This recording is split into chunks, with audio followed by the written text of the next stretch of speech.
Әрине, біреудің жолымен ешкім екінші рет жүре алмайды, бірақ оның ойлау формасын, өнегесін қабылдауға болады. Өмірдің бір мәні өз өміріңнің ырықтылығы өз қолыңда болу дейді. Қаржы жоқтығы себепті қаншама идеялар көміліп қала береді.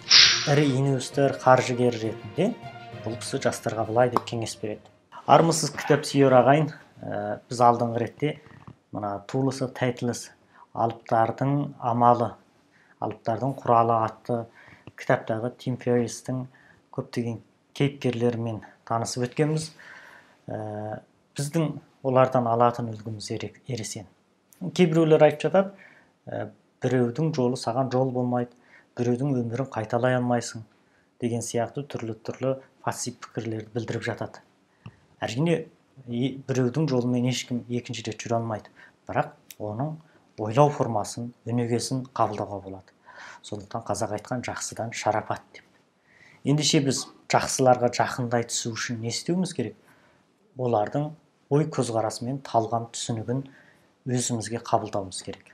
Бүгінгі ортақтасатын тұлғамыз мынау әлемге әйгілі инвестор, Американың 100 үздік ғылым техникаға қаржы қосқан инвесторлардың ішіндегі маңдайалды үштіктің біреуі болған Крис Сака атты азамат. Крис Саканың Lower Capital атты инвесторлық қаржы қосу компаниясы бар. Бұл сәтті түрде анау Twitter мен Uber'дің ең алғашқы қаржыгерлерінің бірі болған. Бұл дегеніміз аса көрегендік. Екі үлкен алып компанияға бірдей ең алғашқы қаржыгер болу дегеніміз бейне бір алтын жауып тұратын ағаштың иесі болып қалу деген сөз ғой. Ендеше осы орайды меңгеретін көрегендік соншама адамның ішінен қалайша Крис Сакаға бұйырды? Бұнда құпиялық не?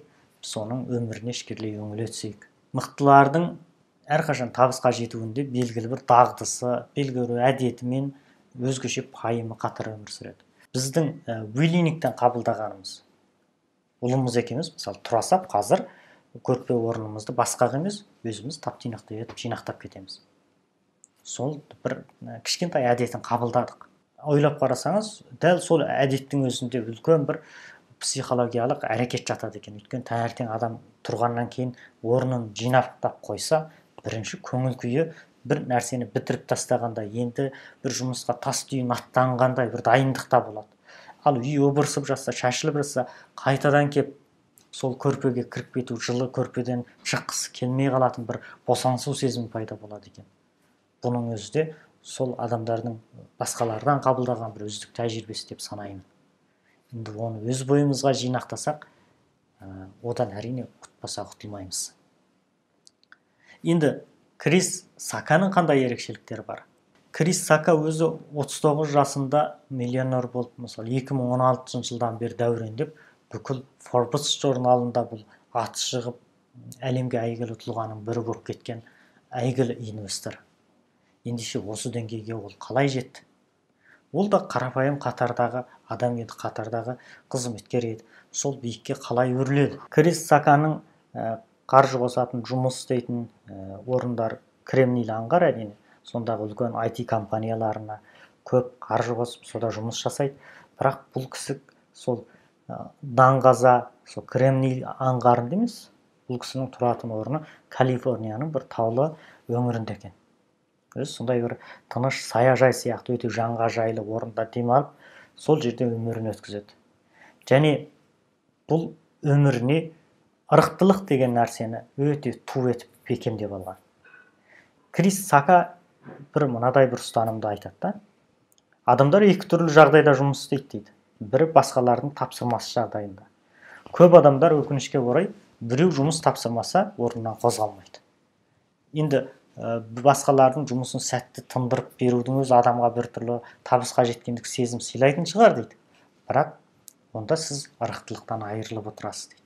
Өміріңіздің ырықтылық деген үлкен кілті өз қолыңызда болмайды дейді. Ал кейбір адамдар басқалар бұйырса да, бұйырмаса да өздігінен бір жұмыс тауып істейді дейді. Бұндай адамдарда өмірдің ырықтылық деген кілті, белсенділік, активтігі өзінің қолында болады. Бұндай адамдардың істеген жұмысы да тыңғылықты болады және көңіл күйі де өте орнықты болады. Бұл да қарапайым қатардағы Google'дағы бір серік, Google деген алып компанияның бір мүшесі болып жұмыс істеген. Сол кезде қатардағы қарапайым қызметкер болған Крис Саканы көп ешкім елемейді. Ол жерде ылғи мықтылар бар әлемдік, көп ешкім елеп ескере бермейді. Кейбір жиындарға бұл шақырылмайды, әуелі кіріп оқуы да жоқ. Бірақ кейде маңызды бір жиналыстарда бұл алдын ала барып, қалам қарындашын дайындап отырып алады. Бұл жиынға неге келдіңіз, сізді кім шақырды деген сұрақтар болса, мен бұл жиын естелігін алып беруге көмекке келген адаммын деп жауап береді. Солайша ол ылғи маңызды жиындардың жиын естелігін жазып, соны реттеп, соң электронды қатсандығына бастықтарға жіберіп беріп жүреді екен. Бұл жұмысты әрине оған ешкім тапсырған жоқ, бірақ ол өзі қалап, өзі талпынып, өзі ырықтылықпен қолға алған жұмыстар. Әрине бұл оның өміріндегі бір ғана мысал. Осындай жұмыстарды ол үнемі өзі құлшынып, жолынып жүріп істейді. Ендеше осындай бір жұлмырлыққа, осындай өзі біліп істейтін дәрежеге жетуге оның қандай нәрселер оған себеп болды, қалай түрткі болды, оның тәрбиесі қалай болды. Крис Сакада бір белгілі білімді адамдардың отбасында ер жеткен. Оның әке-шешесі каникул кездерінде басқа балалар түрлі курстарға қатынастырып жатса, ал бұның әке-шешесі үнемі компанияларға практикаға жібереді, жұмысқа жібереді арнаулы. Сонда ол жұмыстардың ішінде жақсысы да бар, әрине қиыны да бар, латы да бар, тазасы да бар дегендей. Мысалы, бір жақсы жұмыс немере ағасының компаниясына бар, сайламға үгіттеушілердің лекциясымен сол үгіт сөздерін жазуға жауапты болып, соған көмекші болып жұмыс істепті. Осы барыста ол қоғамды таныпты біріншіден, екіншіден өзіне сенімі жоғарылапты, үшіншіден әңгімелеуді, лекция сөйлеуді, басқаларға өзінің идеясын жеткізіп беруді үйренді. Бұл өте маңызды қабілет екен деп санайды кейіпкеріміз. Ал енді екіншісі әрине біраз қышқылдау жұмыс. Ол не дегенде, үй әшекейлеу компаниясына жіберген. Ондағы досына тапсырған, сол компанияның бастығына, менің ұлымды ешқандай жұмыстан аямаңдар, қандай лат жұмыс болсын, қиын жұмыс болсын, сол ұлымды салуларыңа болады деген. Сол компанияда практика істеу барысында ол қиналған, және ондағы әрине құрылыс компаниясында да жаңағыдай басқа компанияларға қарағанда дөрекілеу адамдар жұмыс істейді. Сондағы сөгісті, жазғыруды естіп, әбден шыныққан. Бірақ бастан аяқ әкесінің қадағалауы бойынша бастан аяқ сол жұмысты тыңғылықты істеп шыққан. Демек, өмірдің ыстығында, суығында 12 жасар баласына әбден көрсетіп, сұрыптап, таңдаудан өткізген. Ал Крис Саканың әкесі бұған үнемі сен жақсы оқы, сен бұлай деп ақыл айта бермеген, тек бұған көрсеткен. Жақсы үйренбеуіңе болады, ізденбеуіңе болады. Онда жаңағыдай ауыр еңбекке түсесің, үй әшекейлеу жұмыстары сияқты ауыр жұмыс істейтін компанияларға кіресің. Оған сондай адам лайықты. Ал сен мықты оқысаң, онда өз жолыңды өзің табасың. Және қаржылық үлкен салаларда да жұмыс істей алуың мүмкін деп қана қойған. Солайша таңдауды өзіне қалдырған. Әрине, ырықтылық өз қолында қалғаннан кейін жаңағы жас жеткіншек құлшынып, жұлынып жүріп, барлық тактикаларды игеріп, кітаптарды өздігінен оқып, сол деңгейге жеткен. Енді бұл жерден көруге болады, өмірдің нанның қадірін білмеген демекші, өмірдің қиын жағын бастан кешірмеген, ауыр еңбекті бір ретте істеп көрмеген балалар үшін, ондай жасөспірімдер үшін сабақ қарау деген өте ауыр жұмыс, кітап оқу деген ауыр жұмыс. Ал жаңағы не үшін бір кедей отбасылардан мықты жеткіншектер шығады, өйткені ондай отбасыларда өскен бала қиыншылықты біледі. Осы ең оңай жұмыс ол үшін кітап оқумен алдыға ілгерілеу, өзін қамшылау болады. Өмірдің ырықтылығы өз қолында болады. Солайша бұл да бір тәрбиенің тамаша үлгісі деп айтуға болады. Әке-шешесі тек ұлына пәрнек болып алмаған, оған жылы жай жасап беріп, әлпештемеген, қайта ертерек білдірген.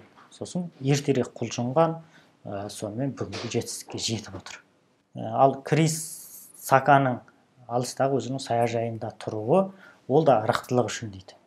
Мысалы кремнийлі аңғарда жүрсе көп адамдар, көп жастар өзін мазалап іздей беруі мүмкін. Ал алыста саяжайда жатып өзіне ең керекті адамдарды арнаулы шақырып апарып сырласса, оның өнімі тіпті де жоғары болады.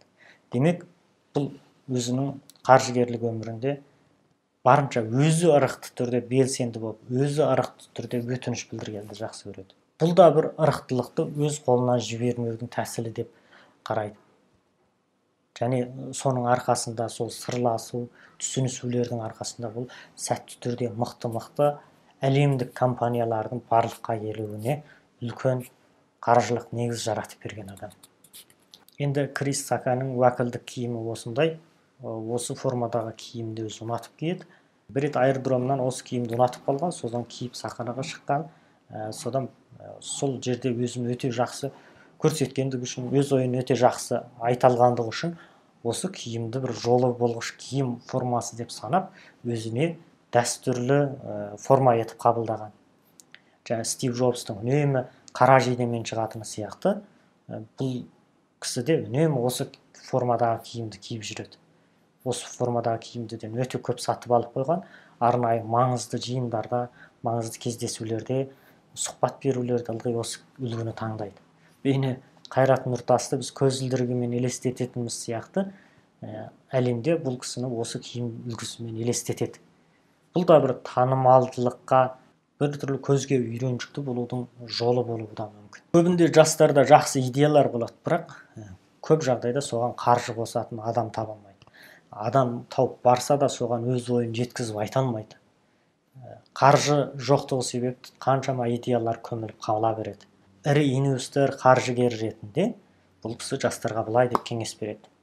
Жастар әрқашан бір қаржыгерге барғанда, бір инвесторге барғанда қалың сандық цифрды тізіп алып бармасын дейді. Ол өз әдемі әңгіме айта алатын, баурай алатын қабілетін жетілдірсін. Әдемі әңгімесімен қаржыгерді баураса, сөзі өте логикалы болса, онда сол қатысты сандық мәліметтерді одан кейін қаржыгер өзі іздейтін болады дейді. Әрине, үлкен инвесторларға да тамаша қаржы қосу орайы керек. Сол арқылы олар байлығы мен ақшасын еселеп алады. Олар сол үшін өзі ізденеді. Бірақ жастардың бірінші жеткізе алу қабілетіне тіл өнері, және де тіл өнері маңызды. Сол өзінің ойын әдемілеп, әңгімелеп, көз алдына бір тамаша өмірді елестете алу керек. Тамаша жоспарды елестете алу керек дейді. Бұл кісінің жаңа компания құрсам, өзімнің идеямды үлкен ірі жобаға айналдырсам деген жастарға беретін ақылы солай екен. Сонымен Tools of Titanus алыптардың құралы атты кітаптағы бір 3 маңызды кейіпкерді атап өттік. Осы 3 кейіпкердің де бойынан біздің үйренімізге татитын көптеген әдеттер мен көптеген тамаша көзқарастарды байқадық. Әрине, оны өз өмірімізде қолдана білу ендігі біздің талғамымызға байланысты, ендігі біздің өзіміздің қабылдауымызға байланысты болмақ. Сіздермен үнемі осылай қазақшаға аударылмаған әйгілі кітаптарды әңгімелеп, ой ортақтасып тұратын боламын. Сол үшін біздің YouTube каналымызға жазылып алсаңыз, келер сандарын өткізіп алмайсыз. Мен үнемі өзім таңдап алған тамаша кітаптардағы ой тұжырымдарды сіздермен осылайша риясыз ортақтасып отыратын боламын. Сіздермен ой ортақтасқан Ықылас Оразбай.